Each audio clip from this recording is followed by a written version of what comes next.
안녕하세요. 오늘도 서연살롱을 찾아주셔서 감사합니다. 30이 되어서야 오롯이 제 인생을 살게 된 30세 여성이에요. 인도 속담에 잘못한 기차가 목적지에 데려다 준다는 말이 있대요. 전 인도에는 가본 적도 없는 사람이지만 그 속담만큼은 믿어보고 싶어요. 제 인생과 너무 닮은 얘기라서요. 사람이 세상에 태어났다는 건 부모가 있었다는 증거겠죠? 근데 저에겐 부모가 없어요. 저를 키우기 힘들어 버렸는지 아니면 실수로 절 잃어버렸는지 그것도 아니라면 사고로 저만 남겨둔 채 세상을 떠나셨는지 그 이유는 알 수 없지만요. 제가 춘천에 있는 땡땡 보육원에 오게 된 건 88 올림픽이 한창이던 9월 27일이었대요. 보육원 원장님과 선생님들이 모여서 유도 경기를 보는 중이었죠.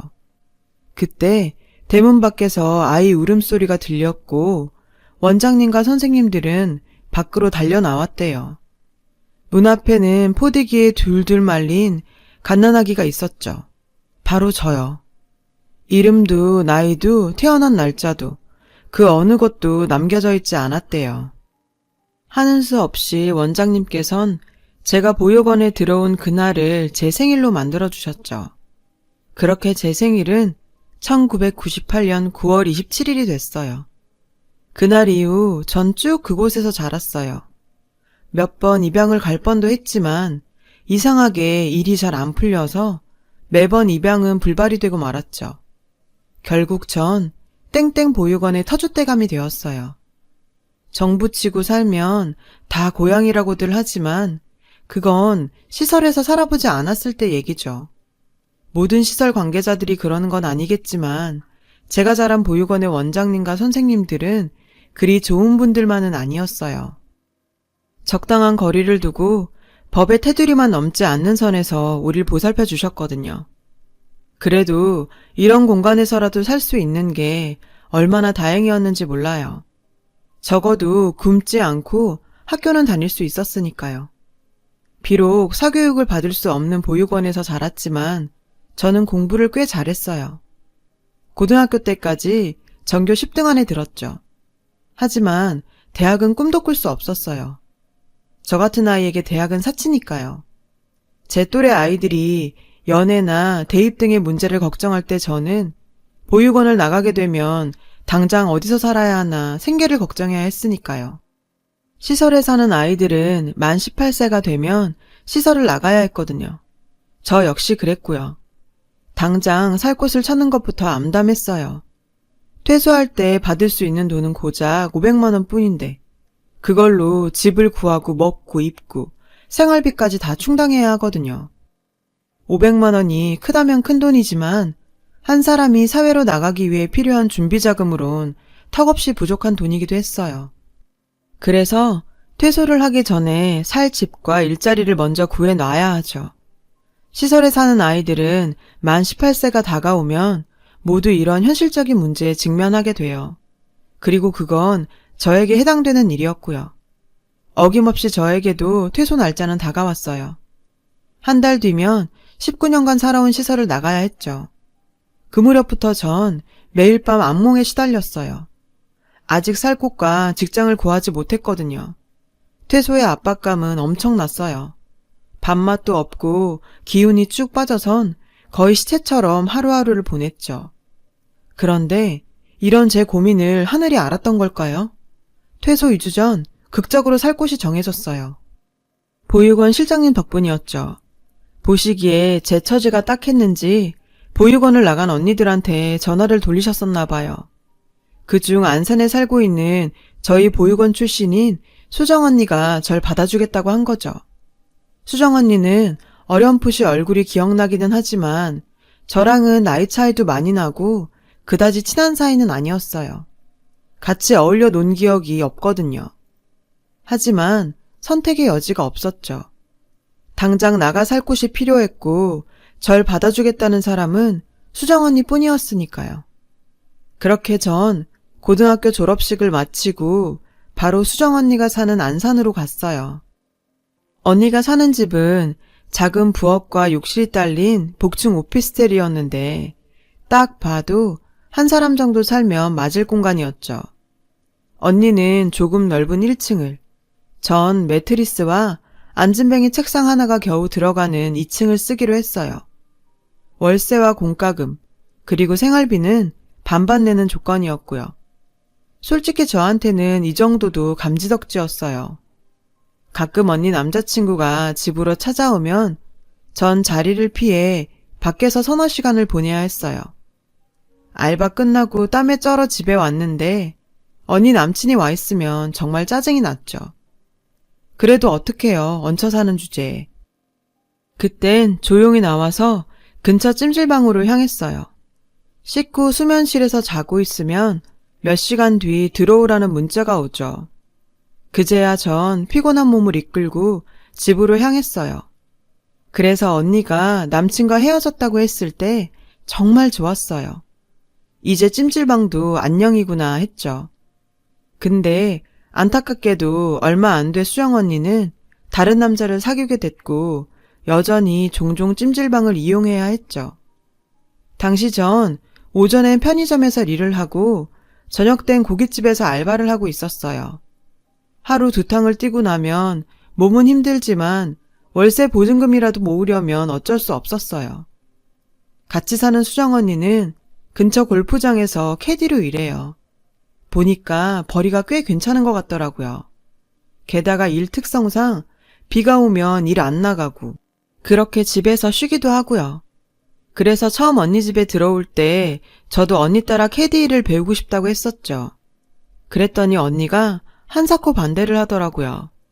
혼자 쉽게 돈 벌려고 그러나 조금 서운했는데 알고 보니 그 반대였더라고요. 하루에 2만 보 이상 걸어야 할 정도로 힘든 일인데다 사람들 인식이 그리 좋지 않더라고요. 골프장은 주로 연세가 있는 분들이 찾는데 어린 캐디들한테 반말은 기본, 함부로 대하거나 심지어 성추행을 하는 일도 다반사였고요. 언니가 한사코 반대했던 것도 이 때문이었죠. 이제 막 고등학교를 졸업한 아이한테 그런 일을 당하게 하고 싶지 않았대요. 수정 언니 얘기를 들어보니 세상에 돈 버는 일 중 쉬운 일은 없다는 걸 알 수 있었어요. 그래서 전 힘이 들더라도 내 한 봄 부지런히 뛰어서 돈 버는 걸로 만족하기로 했어요. 암튼 그렇게 2년 정도 수정 언니 집에서 같이 살다가 언니가 남친과 결혼을 하게 돼서 그 집을 나가게 됐어요. 이제 정말 혼자 세상에 버려진 것 같았죠. 그동안 식당과 편의점, 전단지 알바 등등 각종 아르바이트를 하며 모았던 돈으로 보증금 300에 월 30짜리 원룸을 얻었어요. 월 30이 얼마 안 되는 돈 같지만 저 같은 하루살이한텐 엄청나게 압박이 되는 돈이었죠. 밤낮으로 여러 탕의 알바를 소화하느라 몸은 힘들었지만 그래도 남에게 손 벌리지 않고 생계를 이어갈 수 있었고 적은 돈이지만 적금도 붓고 살 수 있었습니다. 제 인생에서 나름 행복했던 순간이에요. 하지만 신은 장난꾸러기라서 인간의 행복을 가만히 보고 있지 못한다죠. 그러던 어느 날이었어요. 지친 몸으로 늦은 퇴근길에 나섰고 인적 드문 사거리쯤 왔을 때 건널목을 건너다 뺑소니 사고를 당했어요. 캄캄한 밤 순식간에 달려와 절 치고 간 거라서 전 가해 차량에 대해 아무것도 기억이 나지 않았어요. CCTV는 물론 목격자도 없었죠. 그렇게 전 병원 신세를 져야 했어요. 돌봐줄 사람도 나 대신 일을 처리해줄 사람도 없이 한 달여간 병원 신세를 지게 된 저는 그 후 엄청난 빚에 시달려야 했어요. 뺑소니였기에 병원비를 고스란히 떠안아야 했거든요. 그뿐인가요? 이번 기간 동안 일을 쉬었으니 수입은 제로였고 다달이 월세며 각종 세금은 따박따박 나가야 했으니까요. 결국 전 대부업체에서 대출을 받아 병원비를 정리했어요. 그걸로 모자라 결국 월세반 보증금까지 헐어먹게 됐어요. 할 수 없이 전 퇴원을 강행했죠. 의사 선생님은 아직은 안 된다고 하셨지만 엄청난 대출 이자와 월세, 그 밖의 생활비의 압박에 어쩔 수 없었어요. 그렇게 전 몸도 온전히 추스르기 전에 돈 때문에 다시 일을 시작해야 했어요. 밤마다 온몸이 부서지는 것 같은 고통이 몰려왔지만 참을 수밖에 없었어요. 대부업체로부터의 불법 추심을 당해보면 육신의 고통은 끔찍한 시달림에 비하면 아무것도 아니란 걸 알 수 있거든요.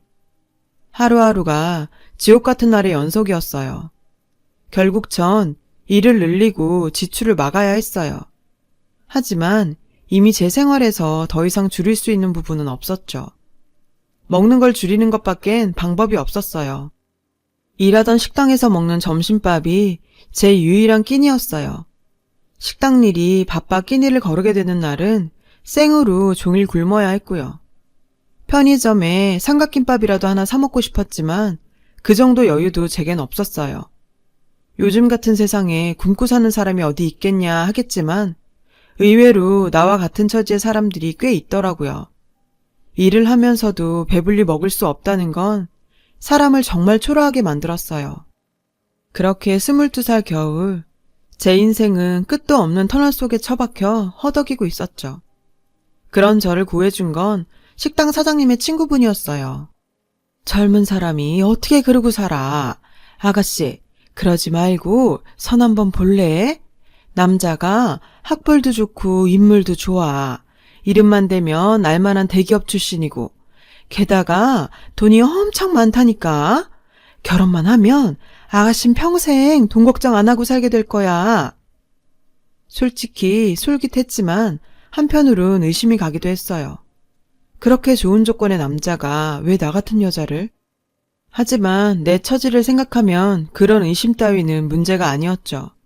그래서 정말 제 빚도 다 갚아주시는 거죠? 그렇다니까. 시어머니 자리도 얼마나 좋은지. 아가씨는 그 집에 며느리로 들어만 가면 팔자 피는 거라니까. 결국 전 사장님 친구분의 소개로 선자리에 나가기로 했어요. 약속 장소에 나가보니 남자는 먼저 와 있더군요. 나이는 40대 초반 정도 돼 보였는데 소개해준 아주머니 말대로 잘생긴 데다 귀티가 난다고 할까? 많이 배운 사람 같다고 할까? 암튼 저와는 다른 세계 사람 같았어요. 근데 이 자리가 불편한 건지 제가 마음에 안 드는 건지 남자는 어두운 표정으로 말없이 그저 앉아있을 뿐이었죠. 전 어떻게든 남자 눈에 잘 보이려고 이런저런 얘기를 떠들어댔죠. 솔직히 제가 말을 하면서도 내가 지금 무슨 소리를 하는 거지 싶을 정도로 정신이 없었어요. 그때였어요. 제 눈에 남자의 휠체어가 들어온 건. 남자의 상대로 왜 나 같은 여자가 뽑혔는지 그 이유가 궁금했는데 바로 이거였죠. 남자에겐 두 다리가 없었어요. 휠체어에 앉아 담요로 하반신을 덮고 있었지만 두 다리의 부분이 비어있는 건 충분히 알아볼 수 있었거든요. 그러고 보니 제가 안으로 들어설 때도 남자는 자리에 앉아 있었기에 전 남자가 앉아있는 의자가 휠체어였다는 걸 생각도 못했던 거죠. 황당한 내 표정을 읽은 남자는 그제야 처음으로 입을 열었어요. 10년 전 사고로 두 다리를 잃었어요. 평생 일어설 수도 걸을 수도 없어요. 그쪽은 아직 나이도 어리고 앞으로 할 수 있는 일도 많을 텐데 왜 이런 자리에 나왔어요? 왜 나 같은 남자랑 결혼하려는 거냐고요? 지금이라도 거절하세요. 그리고 당신 인생 사세요. 그깟 돈 몇 푼에 하나뿐인 인생 헐값에 팔 생각 말고. 남자는 경멸에 찬 눈빛으로 절 쏘아보며 말했어요. 그런 남자의 시선을 온전히 받으며 전 얘기했죠. 전요, 지금 단돈 100원이라도 준다면 날 팔고 싶은 심정이에요. 그깟 돈 몇 푼에 제 인생은 이미 복구할 수 없을 정도로 망가져 버렸으니까요. 이 결혼 아니면 전 제 몸속에 장기라도 빼서 팔아야 해요. 오늘 이 자리에 왜 나왔냐고요? 살고 싶어서요. 이렇게라도 살고 싶어서요. 나도 모르게 눈물이 났어요. 도대체 나란 인간은 왜 태어나서 이러고 사는 걸까? 난생 처음 보는 남자 앞에서 그간 내가 살면서 노력했던 모든 것들을 부정당하면서 돈 몇 푼에 몸 팔러 온 여자 취급을 당해야 하는 걸까? 차라리 태어나지 않았더라면, 그랬다면 이런 꼴도 보지 않고 좋았을걸 하는 생각에 감정이 복받쳐서 눈물을 멈출 수가 없었어요. 휠체어에 앉아있던 남자는 그런 나를 보자 아무 말 없이 고개를 숙이더군요. 한참을 울고 난 나는 결심을 굳혔어요. 이 결혼 하겠다고. 이 지옥 같은 생활을 벗어날 수만 있다면 전 이런 결혼 10번이고 20번이고 할 수 있어요. 그러니까 어차피 여자가 필요한 거라면 제가 할 수 있게 해주세요. 제발 부탁드려요. 그렇게 처음 보는 남자한테 결혼을 구걸하고 집으로 돌아왔어요. 그리고 다음날 시어머니한테 전화가 왔고 이후 모든 일은 일사천리로 진행되어 얼마 뒤 전 남자의 집으로 들어가 살게 됐어요. 그리고 그해 겨울 23 나이에 19살 연상의 남자와 결혼을 했어요. 남편은 어머니와 단 둘이 살고 있었는데 엄청나게 큰 저택에는 일을 도와주는 도우미 아주머니도 간병인도 없었어요. 동네 슈퍼 아주머니가 그러시는데 며느리 들인다고 얼마 전 모두 내보냈다고 하더군요. 결국 전 이 집에 일꾼으로 들어온 셈이었죠. 밥하고 빨래하고 청소해 크고 작은 집안일들을 정리하고 거기다 다리가 불편한 남편을 대신해 그를 씻기고 그의 다리가 되어주는 것까지 모든 게 제 일이었어요. 시어머니는 사람들 앞에선 세상 둘도 없는 천사표 시어머니였지만 사람들이 돌아가고 나면 전혀 다른 사람으로 변했어요. 폭언은 기본이고 때에 따라서는 폭력도 행사했죠. 어디서 눈가를 그따위로 떠? 눈 안 깔아? 내가 너 이 집에 들이면서 얼마를 썼는지 알아? 어디서 건방지게 말대꾸야? 여기 아니면 갈 데도 없는 년이. 지 부모한테도 버려진 년을 누가 좋다고 데려가? 네 분수를 알고 살아. 건방지게 나대지 말고. 알았어? 하지만 자신의 아들 앞에선 이런 모습은 온데간데 없이 좋은 시어머니로 변했어요. 시어머니의 폭언과 폭력은 주로 남편의 발이 닿을 수 없는 지하 창고나 주차장에서 벌어졌으니까요. 하지만 전 이런 사실을 남편한테 알릴 수 없었어요. 왜냐면 결혼 전에 시어머니 앞에서 각서를 썼거든요. 어머니와의 사이에서 일어난 일들은 단 한마디도 남편한테 하지 않겠다고요. 약속을 어겼다가는 그날로 결혼 전에 받은 돈의 3배를 물어내고 집을 떠나기로요. 남편은 좋은 사람이었어요. 조용하고 늘 사색을 즐기는 사람이었죠. 책을 좋아해서 하루의 대부분을 서재에서 보내곤 했어요. 처음엔 저랑 눈도 안 마주치던 사람이 언젠가부터는 제가 어머니 눈을 피해 잠시라도 쉴 수 있도록 절 데리고 외출을 하기도 했죠. 남편은 정말이지 따뜻한 사람이었습니다. 주로 미술관이나 한적한 호수, 서울 외곽 카페에 가서 몇 시간씩 시간을 보내고 왔어요. 남편과 데이트를 즐기는 그 시간이 유일하게 어머님의 눈을 피해 쉴 수 있는 시간이었어요. 그러던 어느 날이었죠. 원래 내 꿈은 미디어 아트 디렉터였어요. 제대하고 나서 유럽 배낭여행을 떠났다가 독일 칼스루에 대학에서 열린 전시회를 보게 됐는데 심장이 벌컹벌컹 뛰더라고요. 그때 처음 영상미디어에 관심이 생겼고 유학을 결심하게 됐죠. 갑자기 아버지가 돌아가시지만 않았다면 아마 그분야의 공부를 하러 유학을 떠났을 거예요. 아버지가 하시던 사업을 물려받아야 해서 포기했지만요. 당신은 나처럼 포기하지 말아요. 하고 싶은 게 있으면 뭐든 얘기해요. 당신은 할 수 있어요. 내가 도와줄게요. 처음이었어요. 누군가 나에게 포기하지 말라고 말해준 건. 그날 이후 전 남편의 서재에서 남편과 함께 책을 읽고 제가 하고 싶은 일들에 대해 생각하는 시간을 가졌어요. 물론 어머님 눈을 피해서요. 그리고 드디어 제가 뭘 하고 싶은지 조금씩 윤곽이 잡혀가고 있었어요. 그런 데이트라면 데이트 같은 시간을 하루하루 보내면서 남편과 저도 여느 평범한 연인처럼 행복했습니다. 남편의 웃는 모습도 늘어가고 있었죠. 저는 그 웃는 모습이 정말 좋았어요. 어느 날 남편이 좋아하는 우렁 된장찌개를 끓이려고 마트에 들러 장을 보고 돌아왔는데 집 앞에 경찰차와 응급차가 와 있더라고요. 어머님, 무슨 일이에요? 전 현관 앞에 하얗게 질린 채 서 있는 어머님을 보고 물었죠. 어머님은 절 보자 눈물만 뚝뚝 흘리시더라고요. 잠시 뒤 하얀 천에 덮인 채 집안에서 들것에 실려 나온 건 제 남편이었어요. 집에 강도가 들었고 시어머님은 밖으로 도망을 쳤지만 남편은 강도 손에 죽임을 당한 거였죠. 하늘이 무너지는 것 같았어요. 내 인생의 유일한 내 편이었던 남편이 이렇게 허망하게 세상을 떠나다니 믿을 수 없었습니다.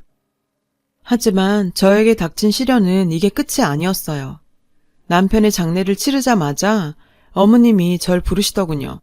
남편도 죽고 없는 집에 네가 있을 필요가 있겠니? 어차피 넌 네 남편 간병인으로 들이는데 네가 할 일은 끝났으니까 그만 나가라. 참, 죽은 남편 유산을 받겠다는 야무진 꿈은 안 꾸는 게 좋아. 니들 혼인신고는 안 돼 있으니까. 알아들었으면 당장 짐 싸서 나가.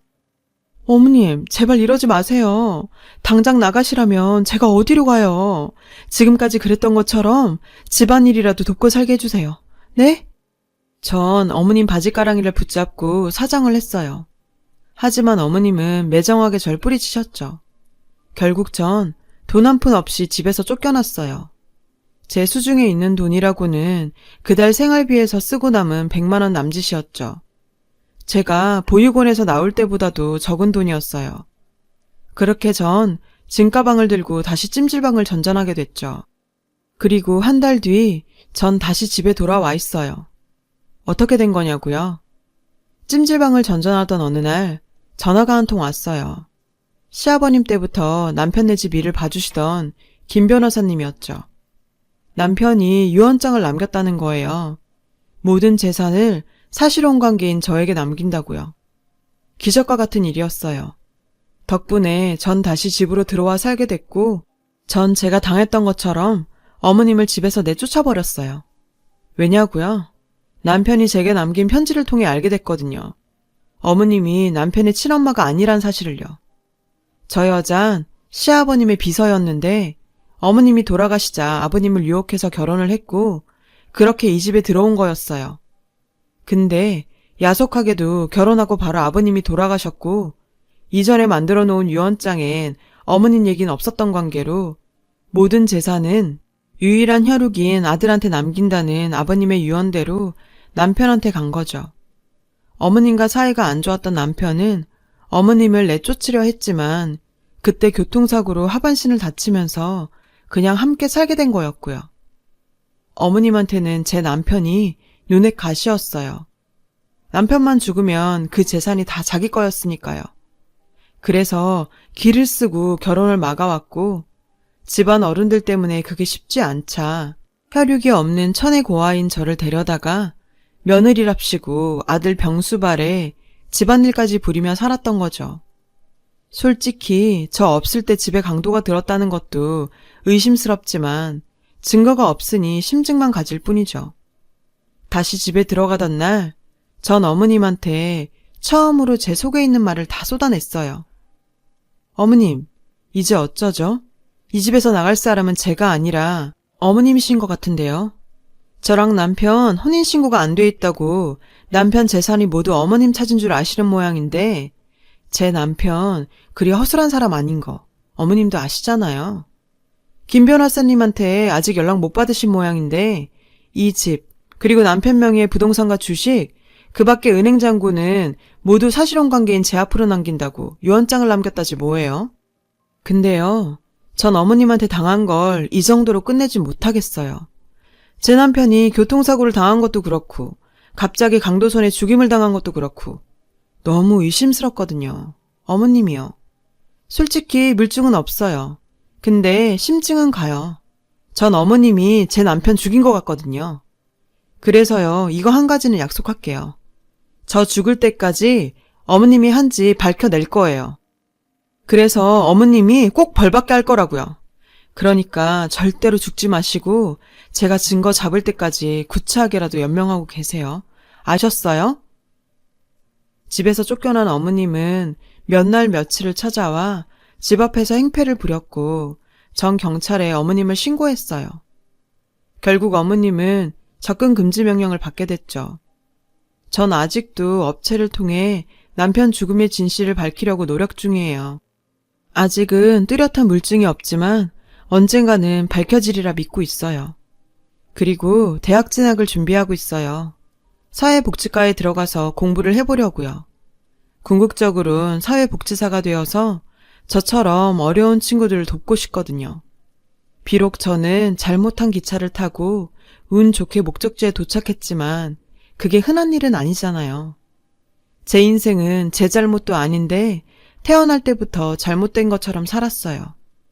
그래서 저와 비슷한 처지의 친구들만큼은 제대로 기차를 타고 목적지에 도착할 수 있도록 돕고 싶어요. 그래서 제 인생의 가장 어두운 시기에 제게 찾아와 제가 제 인생을 찾을 수 있도록 도와준 남편처럼 저도 누군가에게 도움이 되고 싶으니까요. 지금까지 제 사연을 들어주셔서 감사드리고요. 여러분도 꿈 잃지 마시고 오늘도 견디며 꿋꿋이 살자고요. 여러분, 사연 댓글에 응원과 현명한 조언 부탁드려요. 좋아요와 구독은 저에게 큰 힘이 됩니다. 오늘도 좋은 일 가득하세요.